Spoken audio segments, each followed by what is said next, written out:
Wednesday War College, Jess Romero, Dan Schneider, Kyle Clement, the Liber Christo instructors are here today. Kyle, we're talking about the second Catholic president we've ever had. He's the most pro-abortion president we've ever had in the country. He's also the most anti-religious liberty president we've ever had in the country. He's under his FBI. We've got the FBI going after pro-life Catholics, traditional Catholics that attend the Latin Mass. You have actual Satanists that work for him, people from the Temple of Satan that actually work for him in his governance, in his office. And so, everything. By the way, he's also married. When he was vice president, he performed a fake marriage in the White House. He married two homosexual couples. You can watch that on the internet. Kamala Harris has married a lesbian couple also when she was the attorney general over in California. We have Archbishop Fulton Sheen said there's a difference between a bad person and a wicked person. He says a bad person, they commit personal sins that basically against them violate their own principles. He says a wicked person has power and maximizes his evil to maximize the damage in society. Joe Biden is not a bad person. In my opinion, he's a wicked person. I like your distinction between bad and evil. A wicked. There's a difference. In today's, we always say, but he's a good person. You have the serial killer, his mom comes out, he's a good person. And we have to distinguish between making bad decisions or making sinful decisions and wicked. And what we're seeing is even the sign of the cross alone at a pro-abortion rally, that's just wicked. That's just a thumb in the eye to Catholics. So I 100% see that. And I think that, let me tie it back together with Harrison Butker. Okay, let's go back to first principles, or what the lay Catholics are supposed to be. There's been a modern push of the priesthood of the laity, right? And language out of the Second Vatican Council, of the priesthood of the laity. There's been this modern push, right? The dignity, the springtime, et cetera, the laity. We've heard all this, right? Renewal and all these other things. And so if you look at the same document of the Second Vatican Council, when it's talking about the two priesthoods, the priesthood of the universal priesthood of the baptized and the sacerdotal priesthood of the ordained, two key principles. Number one, the two priesthoods, according to the Second Vatican Council, the two priesthoods differ in essence and degree. Number one. So it's not like they've got theirs, we've got ours. They differ in essence and degree. Remember, the ontological being of a priest is oriented forever a priest according to the order of Melchizedek. That ontological ordering to Christ, never, that mark is permanent as priest of Christ. And the second is the same document, Lumen Gentium, says that the charism of the laity is secular in nature, and the charism of the ordained is towards the sacred, the sacrifice. And there's degrees of participation within the church.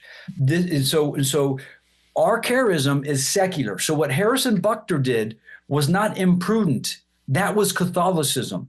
That was courageous Catholicism, taking the truths of the Catholic faith into the secular sphere and not being afraid to bring the gospel into every aspect that God has placed us in our lives. But here's the problem: is we have this modern idea that if we have this conversion, suddenly, what? I guess I got to be a Eucharistic minister. I guess I got to, you know what I mean? I got to be a lecturer. Quit talking about me. Quit talking about that. Quit talking about me. You know what I'm saying?